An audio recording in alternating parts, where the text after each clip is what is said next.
जम्मू कश्मीर के पुलवामा में साल 2020 में हुए ग्रेनेड हमले में शामिल आतंकी हमजा बुरहान की पाकिस्तान अधिकृत कश्मीर यानी पीओके में गोली मारकर हत्या कर दी गई।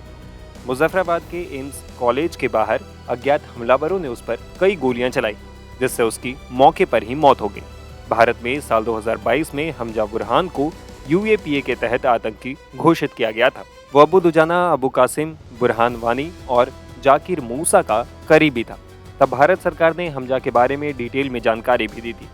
गृह मंत्रालय की तरफ से जारी अधिसूचना के मुताबिक अर्जुमंद गुलजार डार उर्फ हमजा बुरहान उर्फ डॉक्टर का जन्म साल 1999 में हुआ। वो जम्मू कश्मीर के पुलवामा जिले के रत्नीपोरा में खरबतपोरा का रहने वाला था। उसके पिता का नाम अहमद डार है। हमजा आतंकवादी संगठन अल बद्र से जुड़ा हुआ था। हमजा वैध दस्तावेजों के आधार पर पाकिस्तान गया था। यहाँ वो आतंकवादी संगठन अल बद्र में शामिल हो गया था। वो संगठन का एक सक्रिय कमांडर रहा। वो पाकिस्तान से आतंकवादी गतिविधियों को ऑपरेट करता था। वो संगठन में युवाओं को भर्ती होने के लिए प्रेरित भी करता था।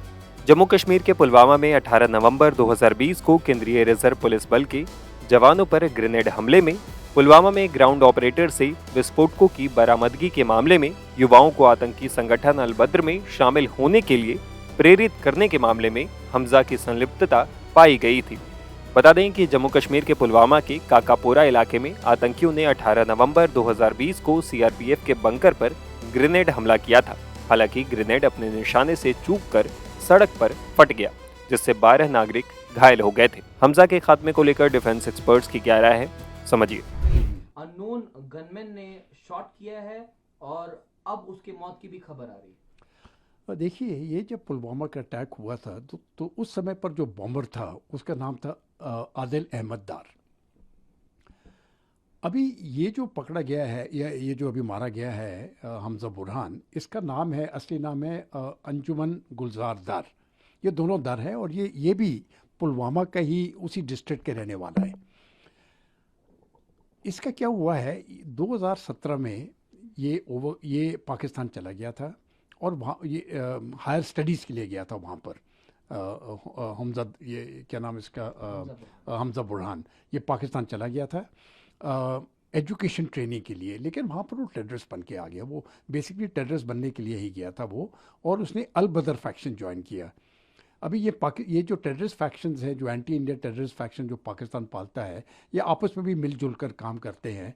तो ये अटैक, पुलवामा का अटैक जो हुआ, ये जैश ए मोहम्मद ने करवाया, लेकिन इसमें अल बदर का भी हिस्सा था।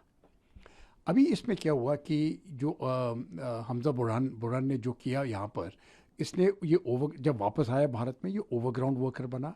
ये लॉजिस्टिक सपोर्ट, जो भी इनके नेटवर्क थे उनके साथ मेल मिलाप रखना, फाइनेंशियल सपोर्ट और मटेरियल इकट्ठा करना, ये इसकी जिम्मे थी। और ये पूरा इकट्ठा करके इसने ये दूसरे दार को दे दिया, अदलदार को दे दिया, जो बॉम्बर बना था, और उसके साथ ये कोऑर्डिनेशन में था।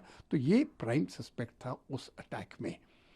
उसके बाद जाके ये लोगों को रेडिकलाइज करने लगा और 2022 में भारतीय इंटेलिजेंस एजेंसी ने या भारत ने इसको भी टेररिस्ट डिक्लेयर कर दिया। लेकिन मुझे लगता है तब तक ये पाकिस्तान फिर से भाग गया था और यहाँ पर पकड़ा नहीं गया। अगर भारत में मिल जाता तो इसको यहीं पर ही हम ख़त्म कर देते। अब जाके ये जो इसको आज ही ये एक्शन हुआ है, जब कोई अननोन गनमैन ने गोलियां मारी और इसकी मौत हो चुकी है। एक तो मैं समझता हूँ ये बहुत अच्छी खबर है, क्योंकि जो मैसेज जाती है अभी सभी टेररिस्ट को कि तुम कहीं भी हो, भारत में हो, पाकिस्तान में हो, पाकिस्तान ऑक्युपाइड कश्मीर में हो, कोई ना कोई तुमको ढूंढ के मार लेगा।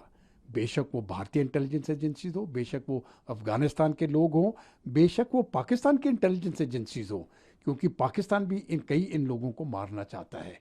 ये पाकिस्तान अपना एक बार जब पाकिस्तान का मकसद हो जाता है इन लोगों से, तो ये फिर उनके पाकिस्तान के काम के लिए नहीं भी रहते हैं। तो पाकिस्तान की इंटेलिजेंस एजेंसीज भी कई इन लोगों को ख़त्म कर देती है। लेकिन इसका बड़ा असर जो होगा, मुझे लगता है जम्मू और कश्मीर में होगा। जो हमारे युवक हैं वहाँ पर, वो उस रास्ते पे जाने में जिस प्रकार से पहले जाने की कुछ लोगों में क्षमता होती थी, मुझे लगता है वो अभी बहुत ख़त्म हो जाएगी। वैसे ही आपने देखा होगा जम्मू और कश्मीर में जिस प्रकार से शांति आई है, वो बहुत फ़र्क पड़ गया है।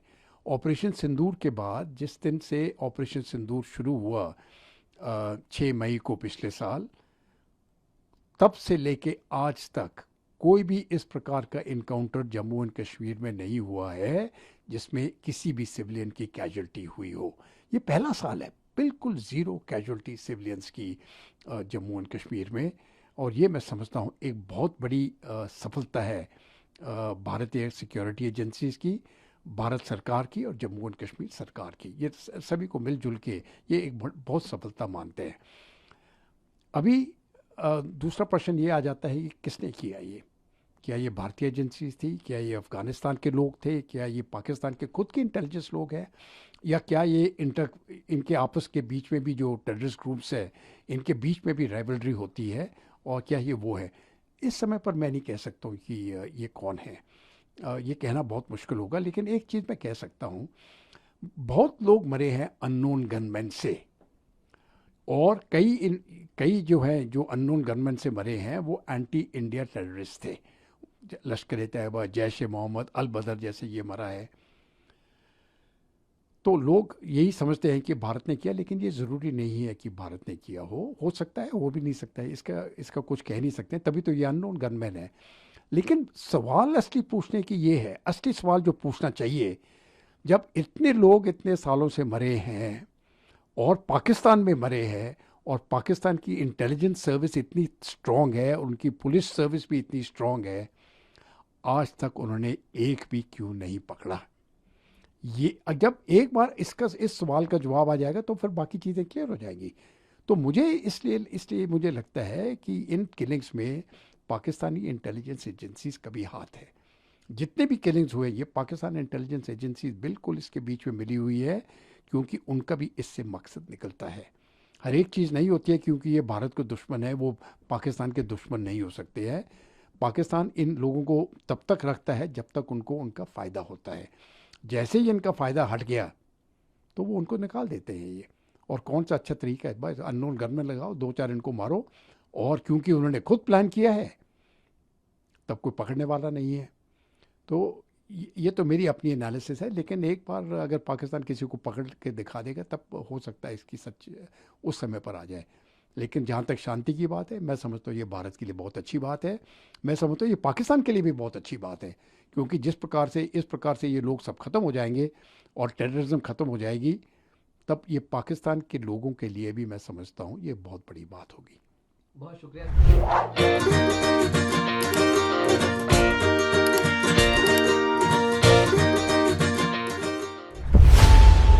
खबरों की रणभूमि में यहां शोर नहीं सोच लड़ती है, जहां शब्द नहीं फैक्ट्स वार करते हैं और हर सवाल खोलता है सच की नई परत।